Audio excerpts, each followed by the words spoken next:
วันนี้พาน้องแก่ใหม่มาดูสถาบันวิทยาศาสตร์ทางทะเล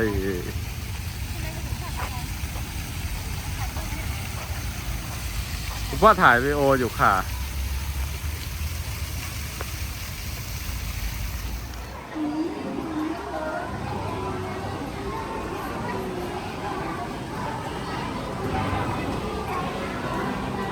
แก่ใหม่มาเที่ยวอะไรเนี่ยมาดูอะไรนะ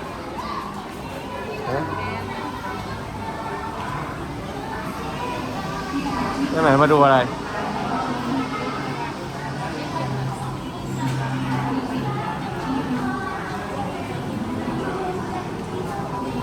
เราต้องมาซื้อบัตรก่อนนะฮะ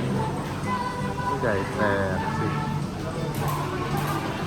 120ไปเข้าแถวซื้อบัตรค่ะ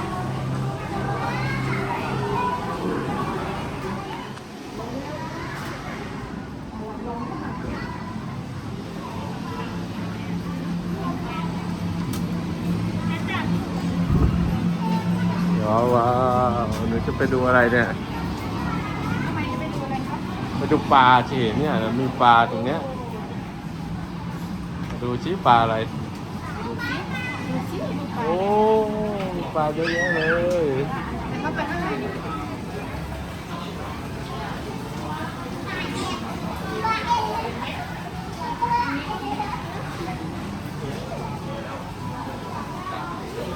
นี่อันนี้ปลาอะไรมาดูชิปลาดาวใช่ไหมใช่ปลาดาวไหมโอ้เขาเห็นปลาดาวแล้วปลาอะไรอ่ะปลาอะไรดูทางนี้สิทางนี้อันนี้ปลาการ์ตูนหรือเปล่าปลาการ์ตูนเหรอลูกปลาการ์ตูนหรือเปล่าครับโอ้ยสนใจแต่ปลาดาวมีหอยด้วย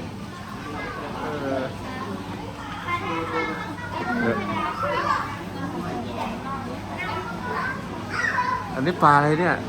ปลาปักกระเป้าตัวอะไรตัวอะไรอะคะ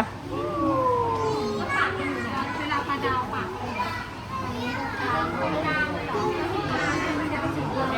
เอาปลาอะไรลูกปลาอะไรคะ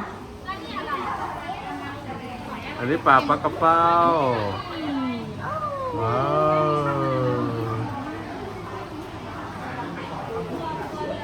แล้วทำคลิปสัก8 นาทีก่อนอันนี้ปลาอะไรเนี่ยกุ้งเหรอลูกนี่แมงกะพรุนมาดูแมงกะพรุนสิเห็นไหมเห็นแมงกะพรุนไหมอะไรอ่ะโอ้แมงกะพรุนเรืองแสงด้วยแมงกะพรุนเรืองแสงด้วยเหรอคะอะไรอ่ะ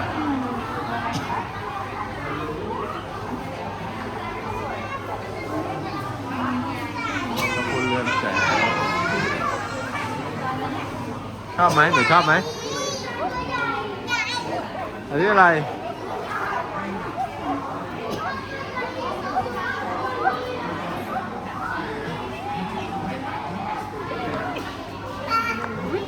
จับดูสิสวยสวยไหมพ่อมานี่มามาหาน้องหน่อ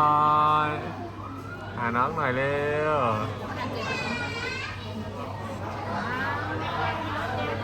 หาน้องหน่อยเร็วโอ้ยมาแล้วย่าเห็นไหมบอกย่าดูชิ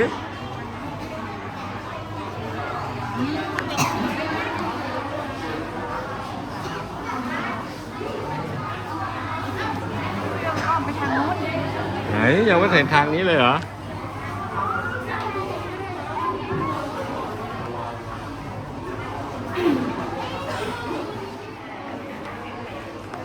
อันนี้คืออะไรอะลูกมันคืออะไรอะเอฟิล่าปลาแมงกะพรุนเหรอ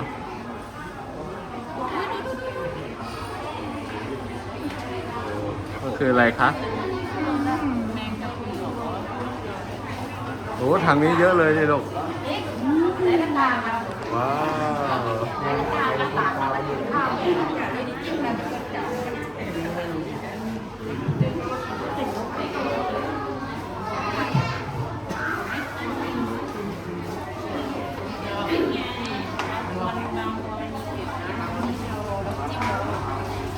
มาดูใกล้ๆเร็วน้องแย่ไหมอยู่ไหนเนี่ย นั่งลงถ่ายรูป นั่งลงถ่ายรูป แม่ถ่ายรูป แย่ไหมขาไหมเอ้ย เย้ไหมเย้ไหมมองนี่ถูกมองนี่นี่ทานเร็วมองกล้องด้วยค่ะไหน เขาตกใจอยู่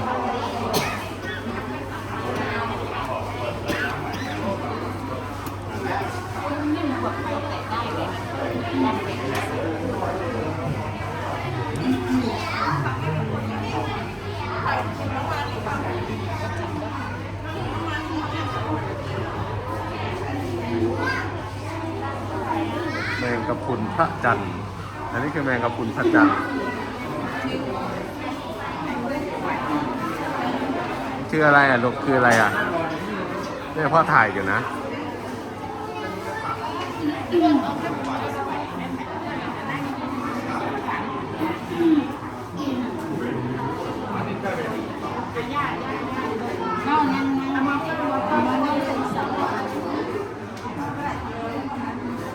ว้าว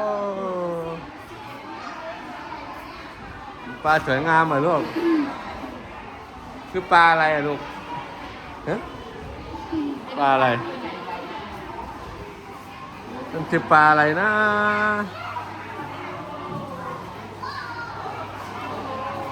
ไหนคะอันนี้ปลาอะไรแม่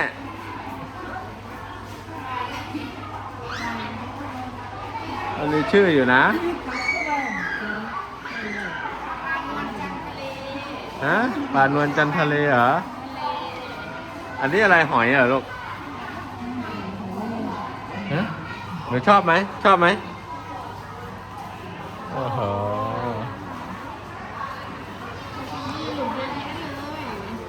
มาอีกแล้วมาอีกแล้ว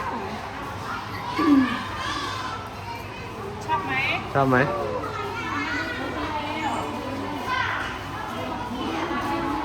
นี่ปลาอะไรปลากันแย่ง ปากกันแย่ง ปลากันแย่งวันห่ออะไรนี่ว้าวทีนี้สวย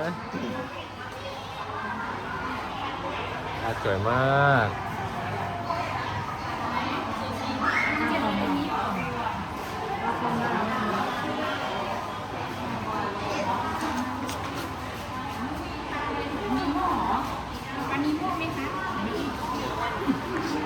ปลาอะไรนะ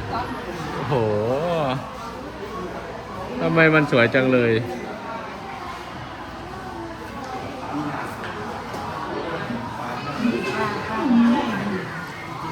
อันนี้ปลาสร้อยนกเขา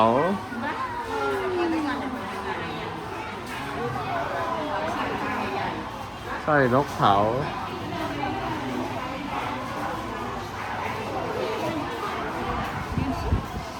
เดี๋ยวที่อาหารหน้ามาทางคุณพ่อหน่อย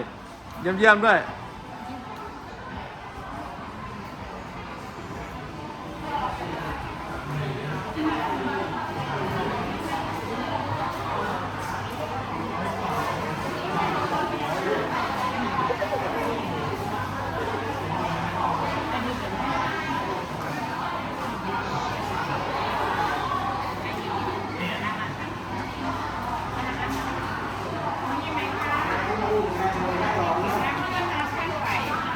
นี่หาดด้วยลูก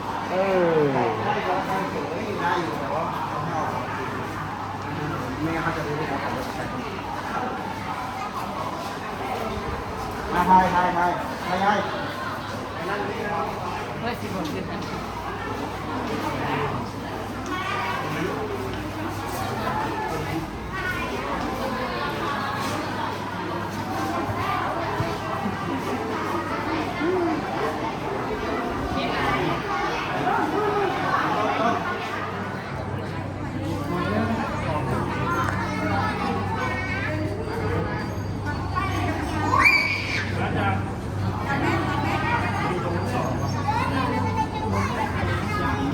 น้องยังไม่เห็นไหม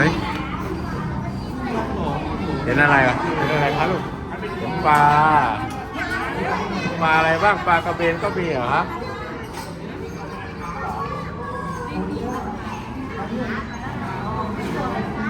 ม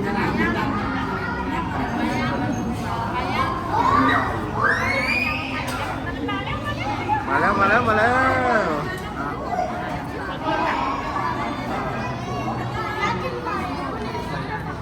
ใหญ่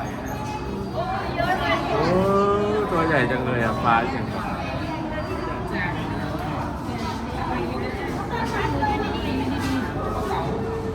ได้ไหมคะได้ไหมคะได้ไหมคะยิ่งหน่อย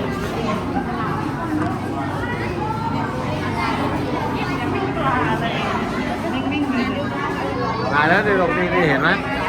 เรียกมาชี้เรียกพี่เขามาชี้ เรียกพี่มาหาเร็ว มาอีกแล้วมาอีกแล้ว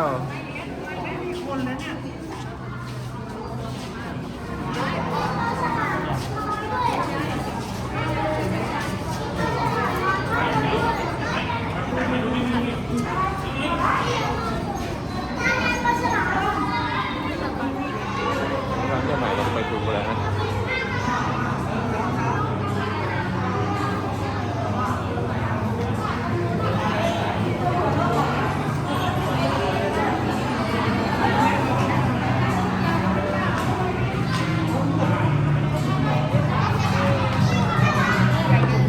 เรียกมาชี้เรียกพี่ปลามาชี้ลูก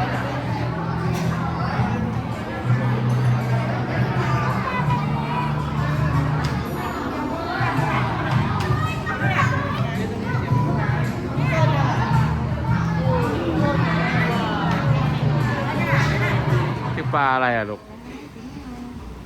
ฮะมันคือปลาอะไรสวยไหม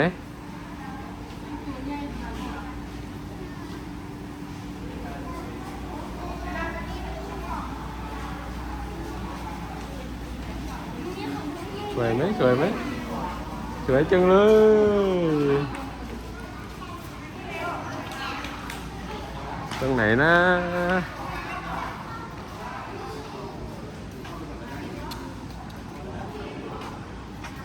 เราต้องขึ้นไปทางนู้นไหม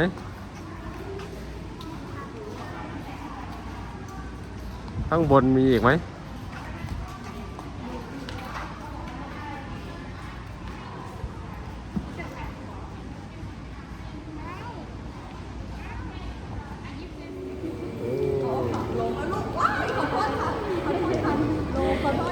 น้องเห็นพี่เหรอ มีปลาจักใหญ่เลย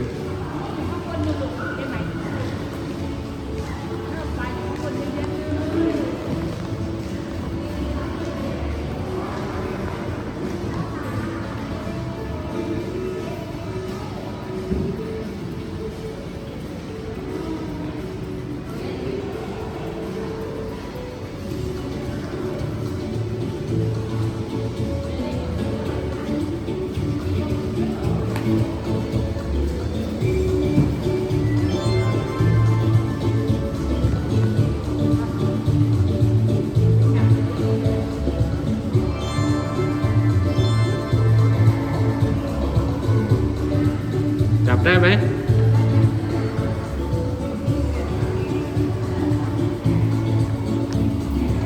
มาไปทางโน้นต่อ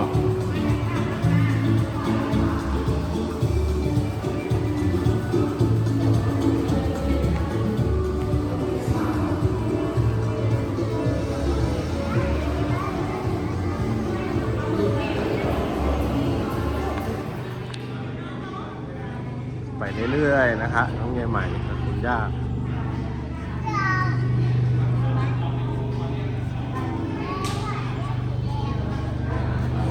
เห็นไหมเห็นปลาไหมมีปลาไหมไม่มีปลาเลย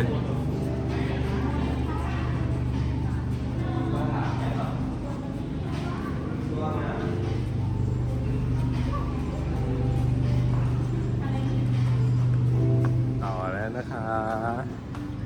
ป้าใจอะลูกไปเลยเราจะไปอุโมงค์ใต้น้ำกันนะครับ ต่อไปเฮ้ยไหมสู้ไหมสู้ไหมไปได้แล้วลูกปลา เดินผลิตเดิน เนี่ยมันได้เลื่อนนะไม่รู้อ่ะ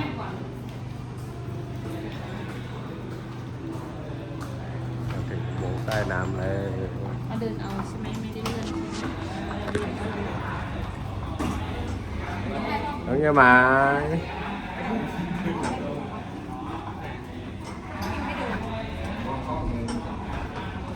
เยี่ยมไหม ยังไม่เห็นปลาไหม ปลาไหมคะโอ้ปลาเยอะแยะเลย ถ้ามองบนปลาทุกแม่ลงเป็นยืนได้เลยปลาเยอะจังเลยว้าวว้าวเฮ้ยปลาข้างบนมีลูกปลาข้างบนอย่างข้างขวาสิข้างเดียวข้างเดียวข้างนี้ก็ได้ให้คนอื่นเดินไหนปลาอยู่ไหน นี่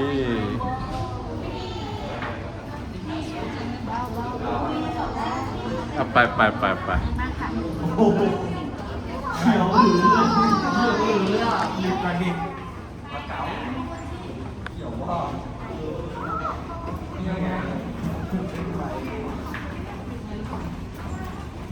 ไม่ต้องจับเลื่อนมาค่ะ ไม่บ๊ายบายก่อนบ๊ายบายสวัสดีค่ะทำดีๆทำสวย